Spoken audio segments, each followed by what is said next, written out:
Bonjour à toutes et à tous, bienvenue dans ce nouveau webinaire sur la transparence des salaires, obligations juridiques ou opportunités managériales. Je me présente, je suis Fleur Oliveau, consultante senior chez Great Place to Work France. Donc pour ceux qui ne me connaissent pas, Great Place to Work, c'est une société d'audit et de conseil sur les sujets d'expérience collaborateur et de marque employeur, entre autres. Et je suis aujourd'hui accompagnée de Barbara Mollet, que je vais laisser se présenter. Enchantée, Barbara Mollet, je suis avocate associée au cabinet Littler France. On est un cabinet d'avocats basé à Paris qui accompagne donc les entreprises sur toutes leurs problématiques de droit du travail, donc aspect collectif, aspect individuel, conseil et contentieux. Et je suis désolée, ma caméra ne marche pas ce matin, donc voilà, vous m'envoyez navrée, mais ce sera que ma voix. C'est déjà l'essentiel. Donc, ne vous inquiétez pas si vous ne voyez pas Barbara, ce n'est pas un bug de chez vous, c'est de chez nous. Donc, ce webinaire, il vise effectivement à apporter un regard croisé sur le sujet de la transparence des salaires, ce sujet hautement d'actualité. Et donc, on aura une vision effectivement juridique et légale du côté de Barbara, une approche plutôt managériale et organisationnelle de mon côté. N'hésitez pas, si vous avez des questions tout au long de ce webinaire, de les poser dans le chat. Nous y répondrons en fin de session. Et normalement, je dis bien normalement, je revérifierai, mais la présentation est d'ores et déjà accessible, la présentation que vous voyez là, sur Webikeo, accessible en téléchargement. Passons à notre sujet. Donc, la transparence des salaires, voici ce sur quoi nous allons parler et discuter aujourd'hui. Tout d'abord, nous allons avoir un premier élément autour du bien-être financier, qui est un levier clé de l'expérience collaborateur, parce que la rémunération en tant que telle n'est pas qu'un sujet effectivement légal, c'est aussi un sujet stratégique pour l'expérience collaborateur, pour la marque employeur. Donc, nous détaillerons ceci. Ensuite, nous parlerons effectivement de cette transparence des salaires. De quoi parle-t-on? Comment s'y préparer? Et enfin, nous viendrons sur un bilan, un peu une première synthèse d'où en sont déjà les organisations à date et quelles sont les bonnes pratiques qu'on peut observer ailleurs. Alors, le bien-être financier, levier clé de l'expérience collaborateur. Alors, il est important de rappeler cette définition du bien-être financier parce que c'est de la rémunération, oui, mais pas que. Effectivement, le bien-être financier, ça regroupe à la fois la gestion de son épargne, que ce soit dans son quotidien, son épargne de précaution, mais aussi à sa capacité de gérer et optimiser son épargne sur le long terme. Mais ce n'est pas toujours suffisant, c'est aussi avoir le bien-être financier, c'est avoir une culture financière suffisante justement pour pouvoir gérer son épargne, dans la gestion de son épargne, que ce soit au quotidien ou au long terme. Donc, ça sous-couvre à la fois la pédagogie, la compréhension, mais aussi la manière de le gérer. Et donc, quand on parle de bien-être financier, comment on le calcule? On parle de niveau de vie arbitrable. Donc, vous voyez la définition juste en dessous. Donc, c'est le revenu du salarié pondéré par la consommation de son ménage, alors selon l'organisation de sa famille, qu'il soit seul, en couple avec des enfants ou non, et ce qu'il reste après le paiement des charges. En fait, ça va être la capacité à tout à chacun d'avoir un reste à gagner en plus de sa rémunération une fois qu'on a sorti tout ce qu'il y avait à sortir, entre guillemets. Et c'est là où on va parler de bien-être financier, parce que plus les charges sont élevées, plus la marge pour faire face aux imprévus est faible. Et c'est là que la peur de ne pas s'en sortir, effectivement, apparaît et s'ancre durablement. Donc, il est important, quand on parle de rémunération, de ne pas aller sur le seul sujet de la rémunération, parce qu'il y a beaucoup d'agrégats autour qui constituent justement ce qu'on appelle le bien-être financier. Et donc, pourquoi on parle de bien-être financier et pourquoi on parle d'expérience collaborateur? Parce que la rémunération, le pouvoir d'achat en tant que tel, ça fait vraiment aujourd'hui partie de l'expérience collaborateur.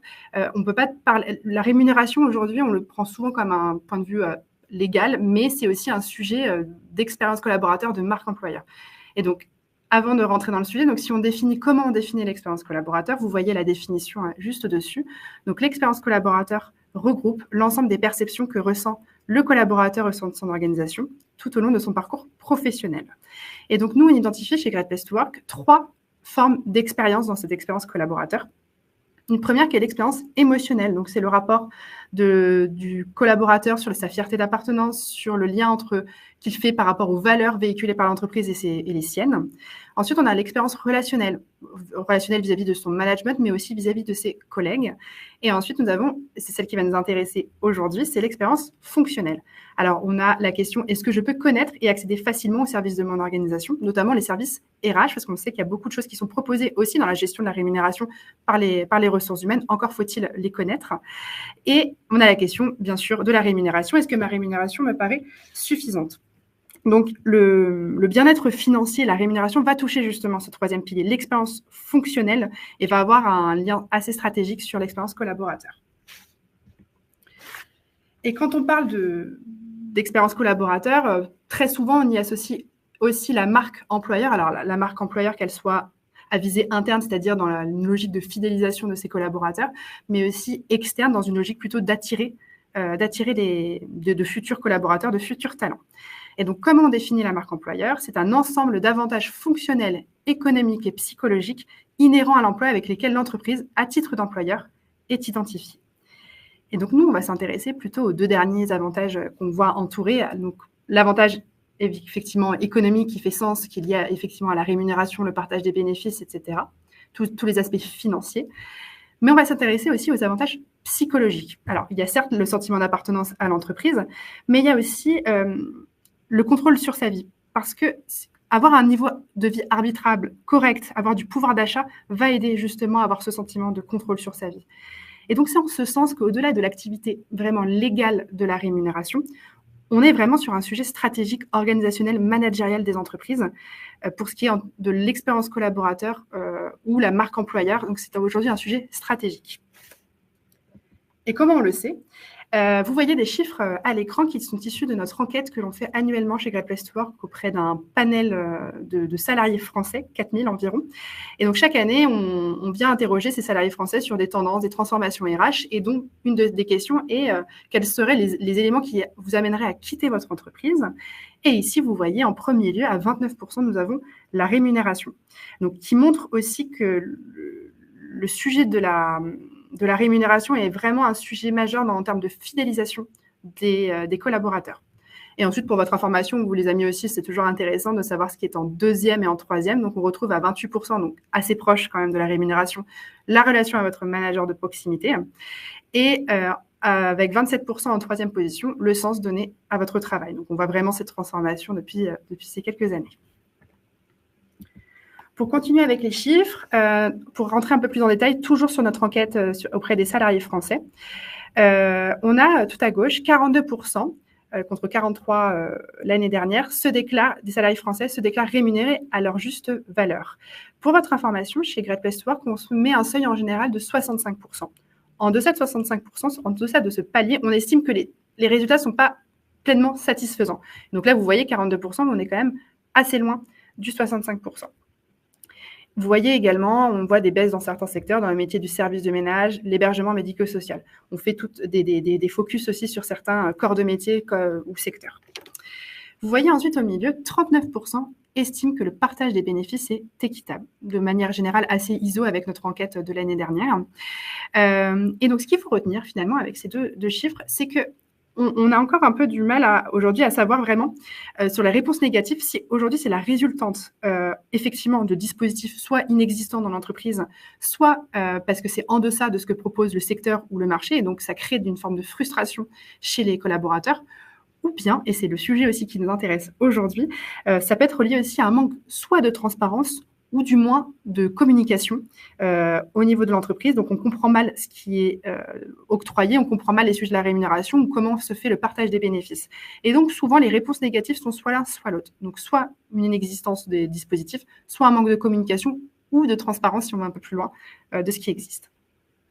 Et enfin, tout à droite, vous voyez 58% des salariés français pensent que leur entreprise ne licencierait qu'en dernier recours. Ici, ça vient amener à ce sentiment justement de sécurité directement lié à son travail, de niveau de vie arbitrable. C'est vrai que si on perd son travail aussi, ça peut aussi en créer des doutes et des difficultés pour tout à chacun. Enfin, et dernier chiffre, nous avons comparé également entre les femmes et les hommes leur perception sur la question suivante. Dans mon entreprise, femmes et hommes à poste égal et profil équivalent perçoivent la même rémunération. On voit que les hommes sont à 68%, donc légèrement au-dessus de notre seuil de 65%, et on voit les femmes légèrement en retrait avec 63%. Et donc, c'est à garder en tête parce qu'on le verra ensuite avec l'actualité juridique qui nous intéresse aujourd'hui. La question du genre est prépondérante aussi dans la question de la transparence des salaires. Voilà pour l'overview un petit peu des enjeux managériaux et organisationnels liés à la rémunération. Et je laisse Barbara enchaîner sur la partie plutôt juridique. Merci beaucoup, Flore. Effectivement, la principale nouveauté sur le plan juridique en matière d'égalité des rémunérations, elle ne va pas toucher le concept même d'égalité des rémunérations, mais la transparence des salaires, c'est-à-dire le droit des salariés à obtenir des informations sur les salaires de leurs collègues et leurs propres salaires. Donc, on va un peu décrypter cette nouvelle obligation qui entrera en vigueur prochainement et qui est liée à la directive transparence des salaires, dont vous avez forcément entendu parler. Alors, rappel chronologique très rapide, cette directive transparence des salaires, l'Europe commence à en parler depuis 2019. Ça fait un certain temps, et la directive a été définitivement adoptée en avril 2023, publiée en juin 2023, et donc chaque pays membre a jusqu'au 7 juin 2026 pour transposer cette directive transparence des salaires. Je vous fais aussi un bref rappel des outils européens et vous verrez vite pourquoi c'est important.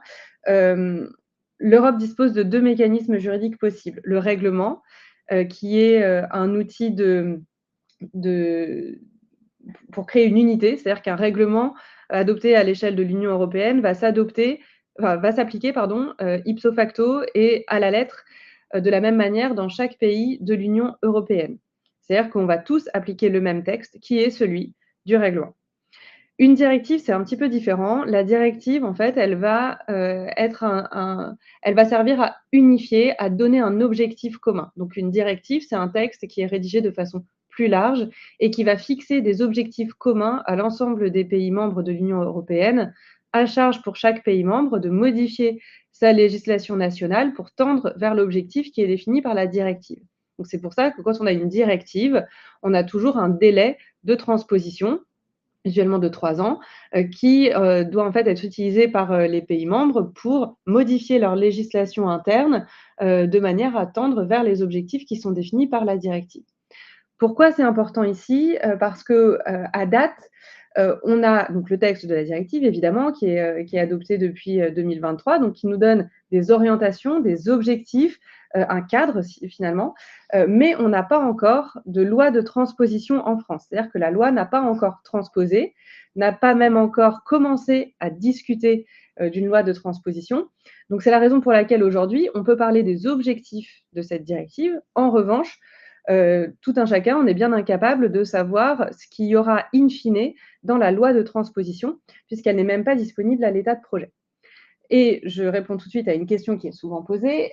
On ne sait pas non plus quand la directive sera transposée, puisque l'actualité politique étant ce qu'elle est, vous imaginez bien que la directive transparence des salaires n'est pas le top 1 des sujets du Parlement actuellement. Et donc, on n'a pas du tout de calendrier de discussion relatif à cette loi à date. Donc, on ne sait même pas si au 3 juin 2026, la France aura transposé ou non cette directive transparence des salaires. Voilà pour l'introduction.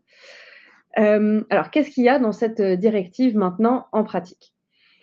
Il y a plusieurs blocs. Le premier bloc qui est impacté par cette directive va être le processus de recrutement.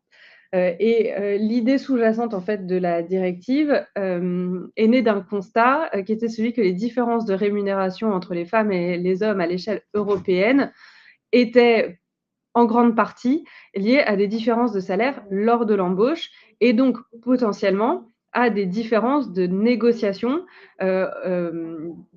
par les femmes d'une part, par les hommes d'autre part, de leur salaire qui aboutissaient in fine à des différences de rémunération. La directive entend réduire cet écart en imposant 2 nouvelles règles au processus de recrutement. Premièrement, l'obligation d'afficher les éléments de rémunération sur l'offre d'emploi. Donc, par élément de rémunération, on entend soit le salaire de départ, soit une fourchette de rémunération initiale qui servira de cadre à la négociation de salaire. Étant précisé que, bien entendu, derrière, vous n'êtes pas lié par ce qui était écrit dans l'offre, vous n'êtes pas obligé de prévoir dans le contrat de travail le salaire qui était indiqué dans l'offre ou un salaire qui était indiqué dans la fourchette, mais ab initio, vous devez à titre indicatif fournir ces données. Et deuxième aspect, c'est l'interdiction pour l'employeur de demander au candidat le salaire actuel ou son historique de salaire. L'idée étant de ne pas reprendre ou de ne pas répercuter une différence salariale préexistante au stade en fait d'un nouvel emploi. Ça, c'est une disposition qui est applicable à l'ensemble des entreprises pour la directive, quel que soit son effectif. Ensuite, deuxième bloc dans la directive, c'est le droit à l'information des salariés tout au long du contrat de travail. Alors, c'est un item de la directive qui a fait couler beaucoup d'encre et qui a été un petit peu transformé parfois dans la presse ou dans certaines publications. Donc, attention, ce droit à l'information des salariés, ce droit à la transparence des salaires, ça ne signifie pas que n'importe quel salarié va pouvoir vous demander quel est le salaire d'un de ses collègues.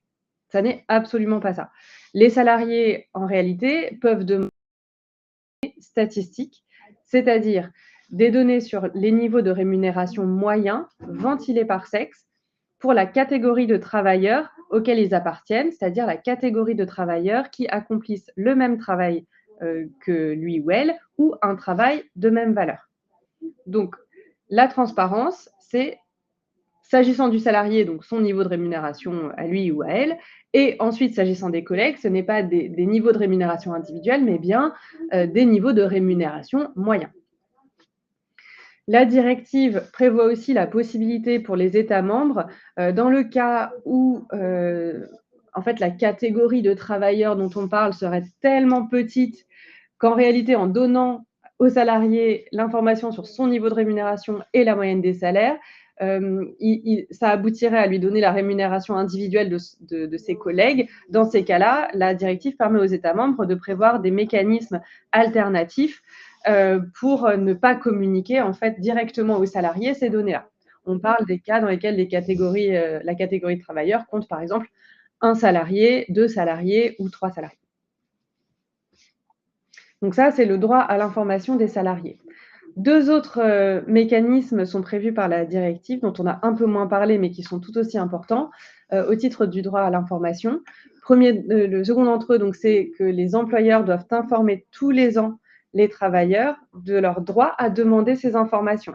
C'est-à-dire, non seulement l'employeur doit répondre quand un salarié lui demande, mais il doit aussi rappeler à tous les salariés leur droit de demander les informations statistiques sur les niveaux de rémunération dans leur catégorie de travailleurs.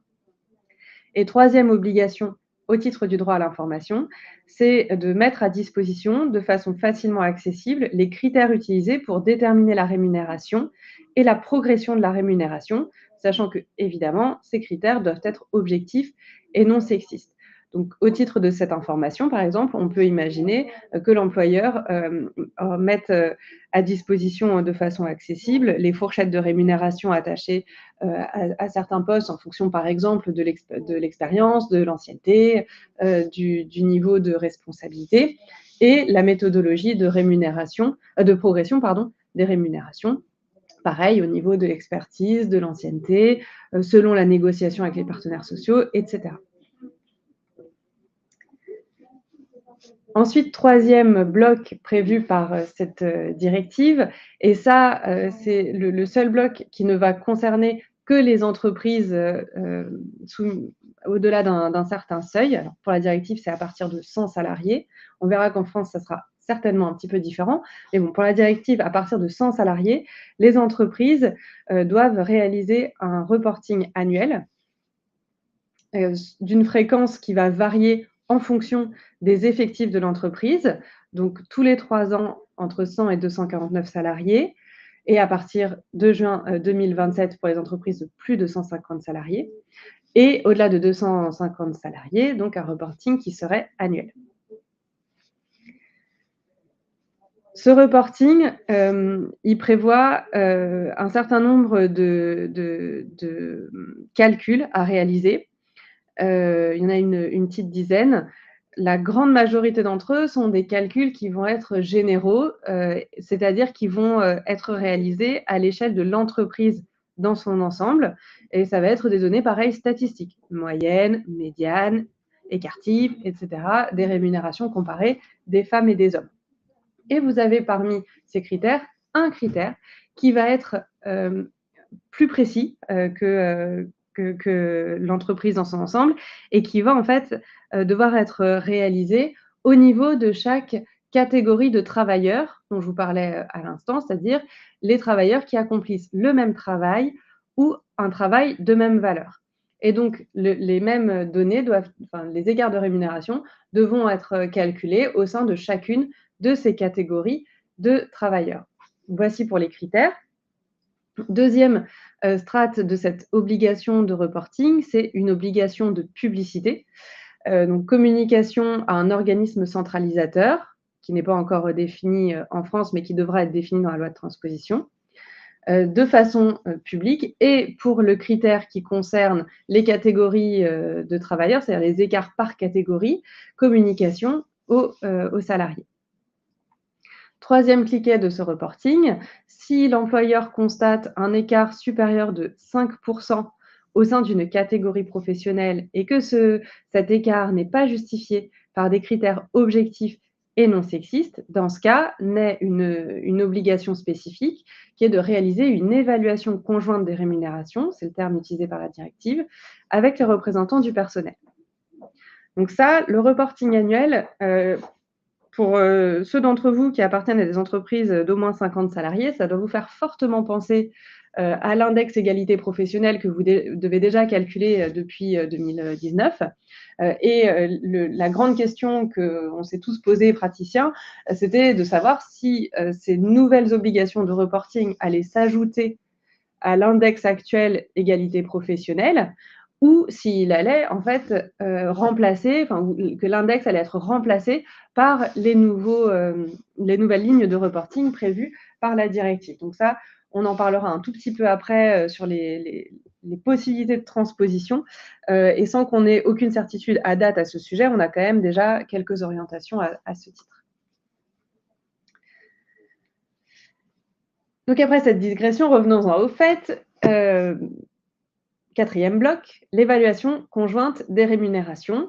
Donc ça, c'est pareil, hein, ça ne va pas vous traumatiser. C'est quelque chose qui est finalement assez proche de ce qu'on connaît déjà quand l'index ne remplit pas, n'atteint pas le score minimal attendu et où des objectifs de correction doivent être négociés dans le cadre de l'accord égalité pro ou du plan égalité pro. Qu'en fait, l'évaluation conjointe des rémunérations a pour objectif de recenser, corriger et prévenir les différences de rémunération entre les salariés femmes et les salariés hommes qui donc sont supérieurs à 5% et ne sont pas justifiés par des critères objectifs et non sexistes. Donc, ça prendra vraisemblablement la forme d'un accord collectif ou à défaut d'un plan d'action, un peu comme ce qu'on connaît actuellement pour les mesures de correction de l'index EGAPRO. Et puis, cette évaluation conjointe devra être mise à disposition des salariés, des représentants du personnel, de l'organisme centralisateur, donc ça devrait être le ministère du Travail a priori, et sur demande de l'inspection du travail. Donc là, pareil, pas de grands bouleversements, c'était déjà des personnes qui étaient destinataires du plan d'action ou de l'accord égalité professionnelle. Et ensuite, dernière obligation pour l'employeur à ce titre, mettre en œuvre les mesures qui ont été identifiées dans l'évaluation conjointe des rémunérations dans un délai raisonnable en coopération avec les représentants du personnel, ceci dans l'objectif de remédier aux différences de rémunération injustifiées. Donc là, on reste aussi sur quelque chose qui est pas semblable, mais en tout cas assez similaire avec ce qui était demandé aux employeurs quand le score minimum de l'index n'était pas atteint et que des mesures de correction devaient être mises en place. La directive pour information prévoit aussi un certain nombre d'autres objectifs qui ne vont pas avoir énormément d'impact en France parce qu'en réalité, ce sont déjà des dispositifs qui existaient en droit français. Donc vous avez par exemple des dispositions sur l'accès à la justice, le droit à indemnisation des salariés et à la réparation du préjudice pour les salariés qui auraient été lésés, une possibilité d'injonction, un renversement de la charge de la preuve en matière de discrimination. Donc, vous savez, en droit français, c'est la possibilité pour le salarié de présenter des éléments de fait laissant présumer l'existence de la discrimination, à charge ensuite pour l'employeur de démontrer l'absence de discrimination. Vous avez également des dispositions sur l'accès aux preuves, la prescription, la prise en charge des frais de justice, le fait que le non-respect des obligations doivent être sanctionnés. Donc là, c'est ce que nous, on a par exemple aujourd'hui en termes de sanctions d'amende administrative en cas de non-réalisation, de non-calcul plutôt de l'index égalité pro ou de non-mise en place des mesures de correction. Et puis des protections contre les mesures de rétorsion qui existent aussi déjà en droit français. Donc là-dessus, assez peu d'évolution anticipée sur ce dernier autre bloc. Alors, je vous disais tout à l'heure qu'on n'a pas de loi de transposition, on n'a même pas de projet de loi de transposition. En revanche, on a eu, c'était en juillet dernier, une communication en off par le ministère du Travail d'une étude d'impact qui a été soumise aux partenaires sociaux dans le cadre de réunions préparatoires qui se sont tenues courant de l'été 2025 sur les axes en fait de transposition de cette directive. Donc rien ne nous dit que le projet de loi de transposition reprendra les grands axes de cette étude d'impact. Il n'empêche que, faute d'avoir eu des contre-indications depuis, la plupart des praticiens s'accordent sur le point de dire qu'a priori, le projet de loi de transposition devrait être assez proche de ce qui était indiqué dans cette étude d'impact. Donc, qu'est-ce qu'elle nous dit, cette étude d'impact? Déjà, elle prévoit, sans grande surprise, la création de nouvelles obligations sur les items de la directive relative au droit à l'information et au recrutement. Au titre du droit à l'information, l'étude d'impact prévoit la création d'un nouvel article pour prévoir l'obligation d'informer les salariés tous les ans de leur droit d'obtenir des informations sur les rémunérations. L'obligation pour l'employeur de fournir ces informations dans un délai raisonnable étant un maximum 2 mois. Ça, pareil, ce n'est pas une grande surprise parce que c'était aussi le délai indicatif qui était donné par la directive et qui prévoit aussi la possibilité de fournir ces informations soit aux représentants du personnel, soit aux défenseurs des droits, si le salarié a souhaité faire passer sa demande d'information par l'un d'entre eux, c'est-à-dire par le représentant du personnel ou par le défenseur des droits, ce qui est également une des modalités prévues par la directive pour la demande d'information. Cette étude d'impact prévoit aussi la création d'un nouvel article autorisant le salarié à demander à l'employeur d'apporter des précisions sur la méthode utilisée pour calculer les données informatives qui lui sont transmises. Ça, c'était aussi quelque chose qui était suggéré par la directive. Et puis, elle prévoit aussi un article spécifique prévoyant de rendre accessibles ces données aux candidats et aux candidats et aux salariés handicapés.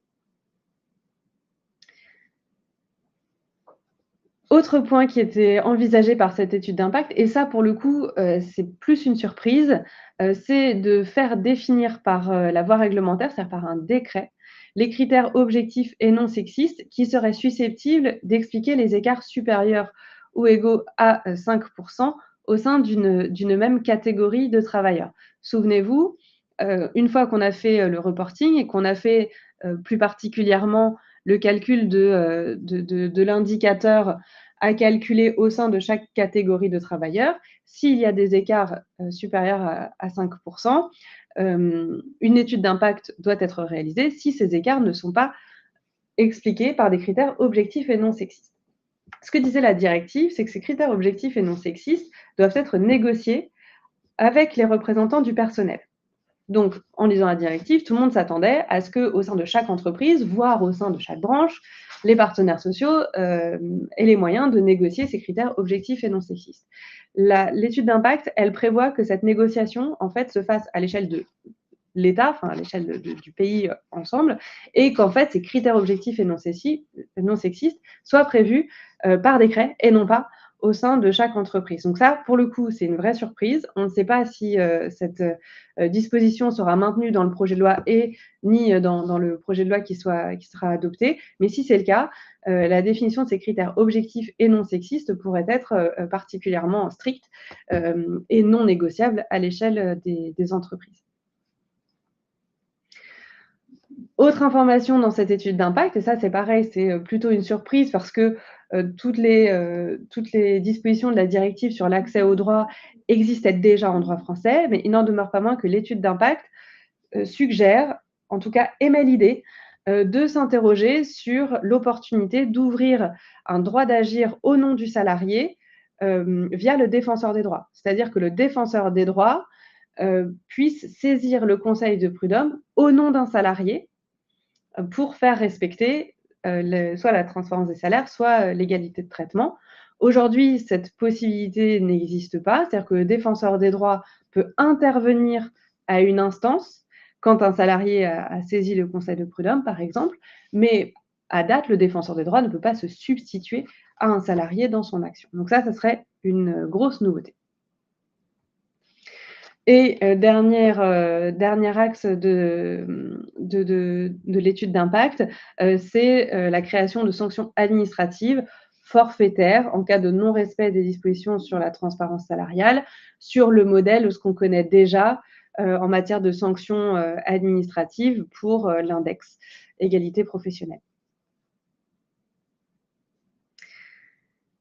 Autre info, et non des moindres, donnée par cette analyse d'impact, c'est l'articulation finalement des nouvelles obligations de reporting prévues par la directive avec les obligations actuelles de calcul de l'index. Donc, très clairement, l'étude d'impact, et c'est assez conforme à ce qu'annonçait le ministère du Travail de l'époque en juillet, l'idée, en fait, ce serait plutôt de remplacer l'index actuel par un nouvel index qui serait directement calqué sur les lignes de calcul prévues par la directive.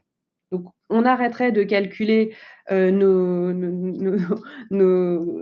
4 blocs actuels et en fait, on remplacerait par un calcul conforme à la directive. Ça serait une énorme simplification pour la plupart des critères. Pourquoi ? Parce que alors il y a 7 indicateurs au total, et les 6 premiers, ce sont les 6 en fait qui sont calculés à l'échelle de l'entreprise et qui sont de nature statistique. Ces 6-là, en fait, ils sont automatisables. C'est-à-dire qu'en fait, il serait possible de les calculer par extraction de la DSN de façon automatique, sans aucun calcul manuel humain derrière. Donc, pour les 6 premiers indicateurs automatisables, finalement, les RH n'auraient plus de calcul à faire en particulier. Ce serait vraiment une extraction DSN qui donnerait les résultats. Et uniquement le 7e indicateur serait, lui, calculé manuellement. Pourquoi ? Parce qu'en fait, il faudrait définir chaque catégorie de travailleurs et calculer les écarts de rémunération au sein de chacune de ces catégories. Donc, uniquement ce 7e indicateur devrait être calculé manuellement. Et ce 7e indicateur, si vous prenez le tableau qui est à gauche de l'écran et qui est celui qui est repris dans l'analyse d'impact textuellement, en fait, pour la plupart des entreprises, donc jusqu'à 249 salariés, il ne serait à calculer que tous les 3 ans et non plus tous les ans.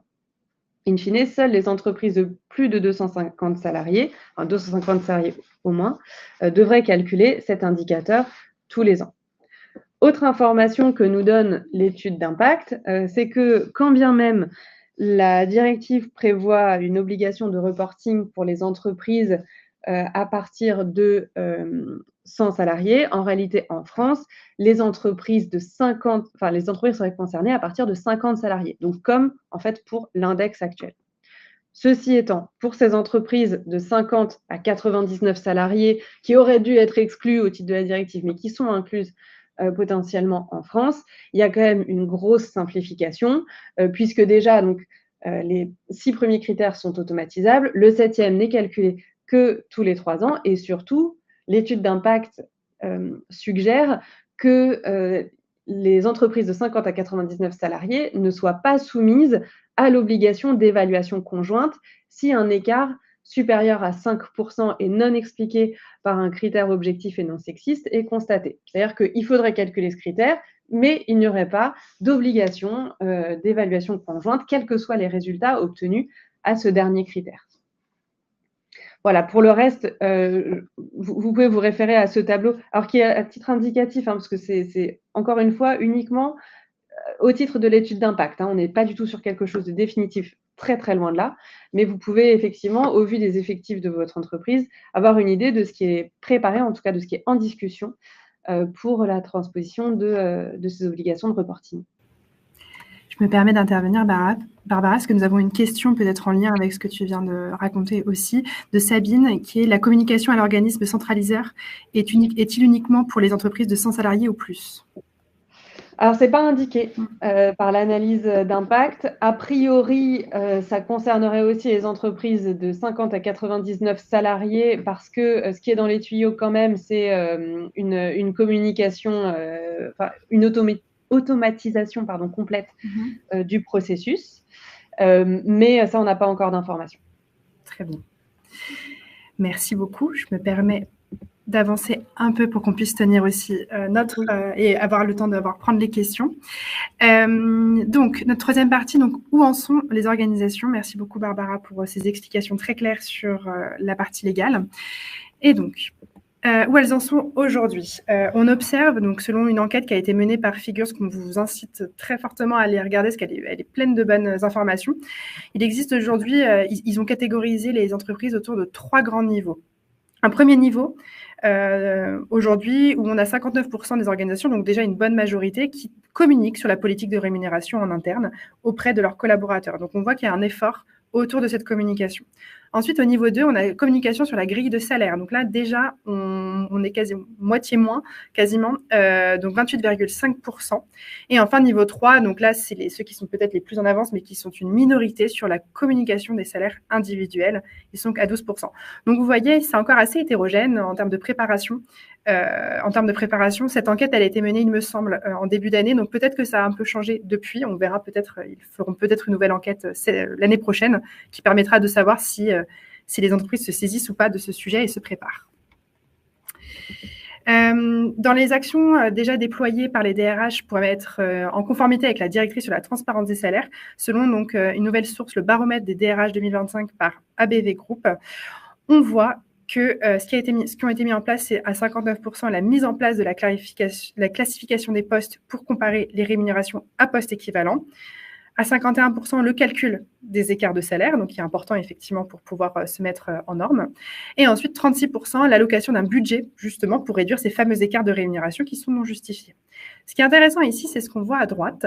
Les résultats, ils sont un peu plus mitigés concernant la communication du salaire d'embauche, la communication de la politique de la rémunération, la formation pour réduire les biais et communiquer sur la détermination des salaires. Donc, on voit bien que structurellement, on voit que des choses se mettent en place avec la mise en place de la classification, le calcul des écarts de salaire, mais on a toujours un peu de retard sur cette fameuse communication, cette pédagogie faite. Et je refais le lien avec le bien-être financier. La transparence des salaires est un objet certes légal et réglementaire, mais il s'agit aussi de les accompagner et on voit qu'il y a une forme de difficulté ou de retard sur cette communication et cette pédagogie auprès des collaborateurs français. Alors, quelques bonnes pratiques qu'on a pu voir par ailleurs, donc sur le sujet de justement comprendre sa rémunération. Donc, Decathlon, par exemple, donc, que vous connaissez très certainement, et on voit de plus en plus d'entreprises le mettre en place, la mise en place d'un BSI dématérialisé et mensuel où chaque collaborateur a la possibilité de suivre sa rémunération au mois, le mois, et ce bulletin détaille l'ensemble de la rémunération directe perçue au titre de M-1 et l'ensemble des avantages indirects perçus ou simulés.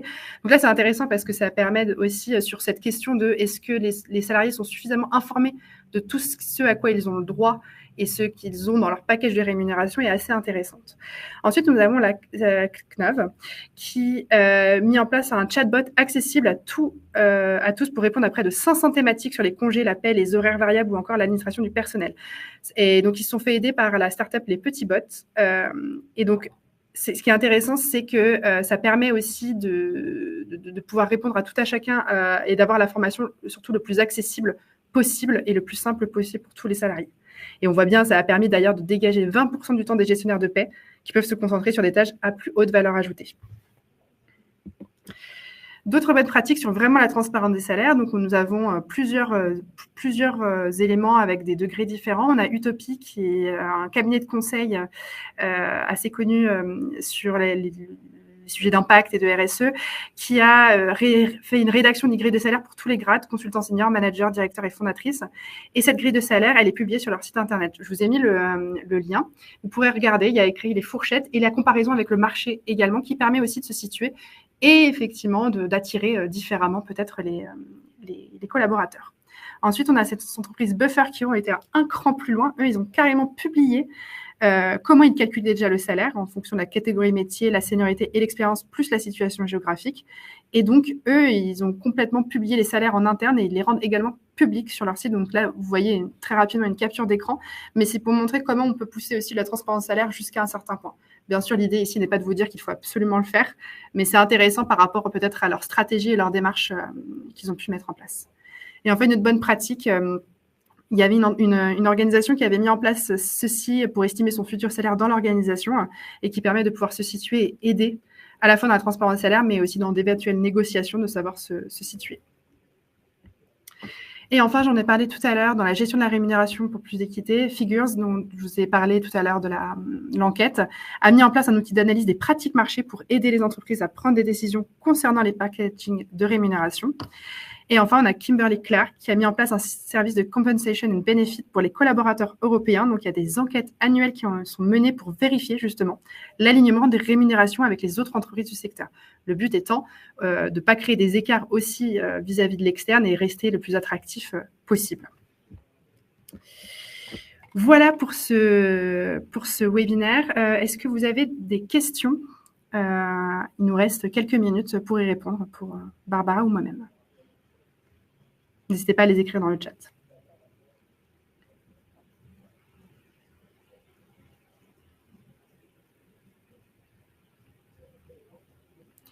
En parallèle, on vous a indiqué aussi tous les liens, guides complets vers la transparence des salaires, les Great Insights, etc. dans le chat si vous voulez aller voir plus loin. Et de toute manière, on vous a mis dans ce même document que vous pouvez télécharger tous les liens utiles pour aller approfondir aussi ce sujet hautement complexe par moment.